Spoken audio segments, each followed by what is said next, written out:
should get more. You should get more than 50%. Okay. Let's do 75. Best I can do is 75. I'll bring my Deso expert in. Yeah. I have a guy. I don't know if this is real. We're going to check out the seams. Wait a second. This was your Divine Rapier guy just 2 episodes ago. How do you know everything about Desolator? It's a Skamaz. Two big items. Butterfly completed on Templar Assassin. There is no MKB on Jez. Jump in. Saksa is the one who's caught. The Wheel of Wonder, that's for the Tiny, but he's surviving, at least for the moment. He's down to about 1 shot. They go to the Primal Roar. It's going to be on a DM, and they'll rip through the bristles on the back of DM and get this kill. He's going to buy back Watson with the BKB, trying to go after Satanic.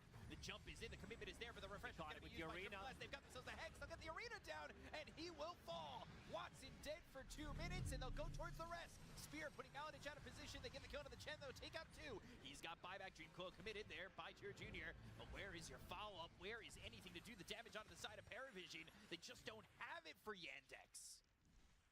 And no Kez for 100 seconds. Even without their abilities, even without their big ultis, they can come back and just try to end the game. They don't have enough. Puck is not dealing enough damage. The toss backs, even if you toss somebody into the Tier 4 tower, it's not going to be enough. Put the spotlight down, thinking about going for the roar. BKB takes out the vision, now turns back, but he's getting a little bit kited. He's got that escape act. Pulling a little Houdini right there because Satanic jumps in. He's going to be disarmed. They've landed the spear on a Maladich who just bought back. They go to the Primal Roar. They get the kill on a Maladich, and down goes Saksa.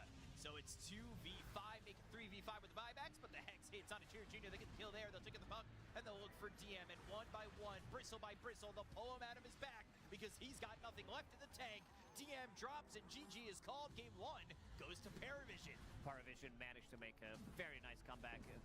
Managing to get the pickoffs with the Spirit Breaker, with the Mars, and really like the fact that they understood what the assignment needed to be, like what the problem was. Take out this Chen, take out his heal, then take the fight afterwards, and they guided the fights pretty nicely. And once we got to like mid-game and late game with the refreshers, with the double arena and double roar, it was too much team fight for Yandex to handle.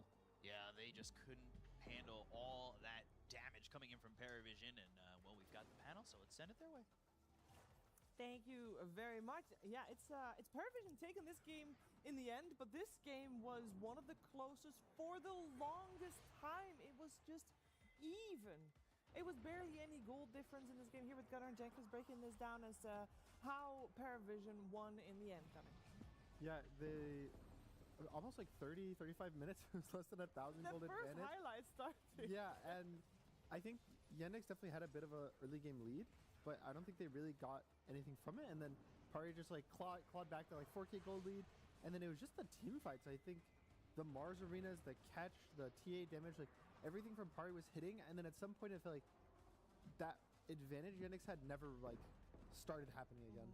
This was like one of those classic games which we saw from Satanic even when he was on Team Spirit, where his team was behind by a pretty big amount, but he was still top of net worth, and he was still finding the farm on the map, and they were basically completely like on his shoulders in terms of you need to do all of the damage in the team fight, and everyone else pretty much just needed to press their buttons while, you know, get your stuns off close to Satanic, and he'll do enough damage to carry you. So very nice from him to keep the farm up, but also very nice from his team to be that supporting cast that is able to clutch with less net worth, at least in the early game.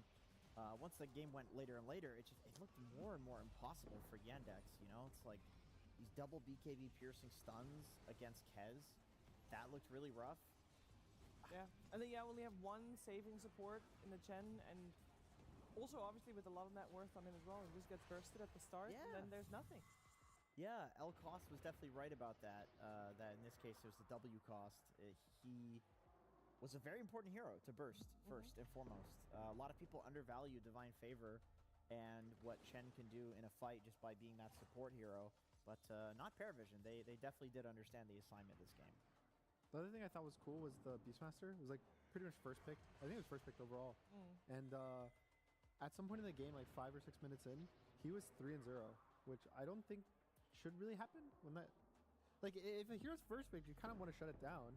And one of the things that kind of enabled him in the mid game, and also the T in the mid game, was the Mars. Yeah, and this was their, not overall last pick, but it was their last pick. And he was just at the right time. And we talked about how important these team fights are. And I think any game that has a very even status quo for such a long time, the pressure is just going to ramp up in making those team fights be the thing that tilts it over to your side. But, you know, none of the team fights really matter if you don't have a carry that's able to pump out the damage. 1,250 XPM is insane. And I do want to point out that, you know, I know at this point it's... My work is easy because I use ClickUp. Here's how I keep track of all my tasks. I start by brain dumping everything I need to get done in a list. In this tournament, he's got a lot of first places when it comes to XPM, GPM, you know, creep blast hits, of course, tower damage, things like that. So, like, he still is that. He's that guy. That guy. Yeah. There's a couple of other, you know, new faces on the block that are setting records as well. Like Tai Lung, for example, has been quite impressive. But Satanic is still looking like a complete beast. Yeah, and still keeping TA at 100% win rate. Yeah, as well. it's 11-0. 11-0 now, so looking very solid. Definitely something to keep in mind. And we're gonna look at the game state a little bit earlier in the game, minute 22-ish, where it still looked as if Yandex had quite a little bit of a grip on the game, especially because of Malady. This is an insane net worth to have at 22 minutes on Chen. Like, Guardian Greaves completed, Pavis, and building into Solar Crest. I think his solar, he got it like 23, like just a minute or two later. Yeah, he had components. Coming. So it's really crazy. And at this point, I was like, how on earth are PARIVISION ever going to kill anybody? But I think for like the next 3 or 4 minutes, all we saw was every spell being used on Malady, like pick-off after pick-off after pick-off. I think there was like 3 in a row on him. And it looks kind of silly seeing all of this stuff be pressed on a Chen, but once again, going back to what Lacoste said during the cast, I think it is worth it. Otherwise, you're not killing anybody else. If you can take the Chen out at the start of the fight, it's very important. Yeah, 24 minutes, picks up the Solar Crest. And this is a thing like lots of supports are doing right now, Chen or no Chen, is that when you have this early game advantage, you grab a Solar Crest, you grab the aura items, and snowball. And the only way to come back from that is to like break them when they're not 5-manning. They did for the next 5 minutes. Yeah, and something else broke as well, Gunnar. There's a very funny kind of moment in this game where it was one of those fights in the early game. Again, that was like a very good trade. So Yandex was ahead at this point in the game. Yeah. And I think this was one of the fights that Pari actually ended up kind of clutching out, and they got the kills they needed. They burst the Chen, like what we were saying at the start of the fight. And, you know, they get the kills. Everything's looking good. And then there's a little mishap at the end of the fight.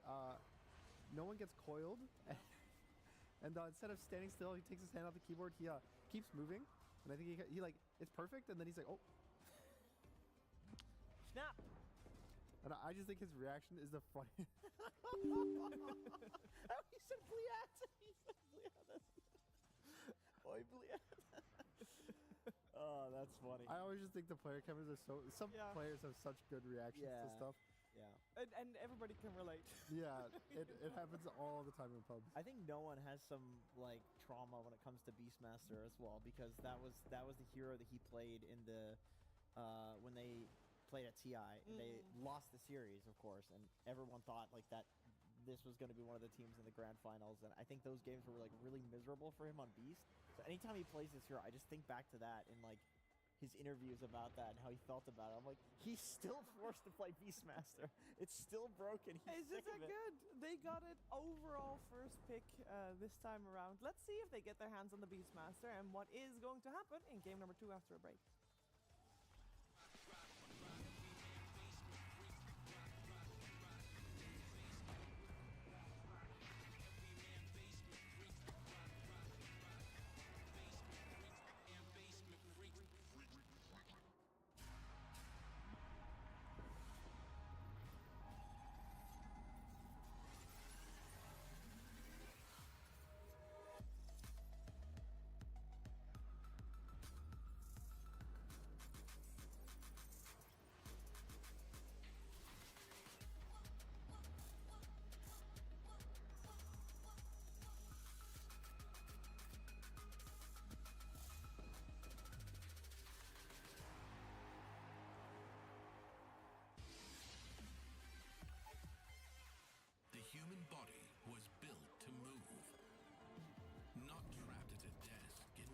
singular posture for 12 hours a day.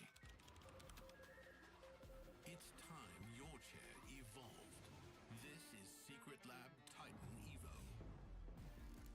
Ergonomically engineered for you, gamers, hybrid workers, artists, backing your every move. Hello, everyone. We are here with Mr. Yandex himself, Chira Jr. Welcome to the hot seat, sir. How you doing? Thank you. Hello. I'm good. Good. Yeah. Have you done one of these like super serious sit-down interviews before? No, I never was. All right, don't be nervous. All right, it's all good. Very easy. Last time I talked to you was digitally after you guys won Dream League Season 27. Kind of came out of nowhere. No one was expecting. Well, not I was of course expecting it. But nobody was expecting it. You guys won, and now you're a target for many people. What's it feel like being one of the guys that people are pretty sure are going to win tournaments? I'm not sure at the point.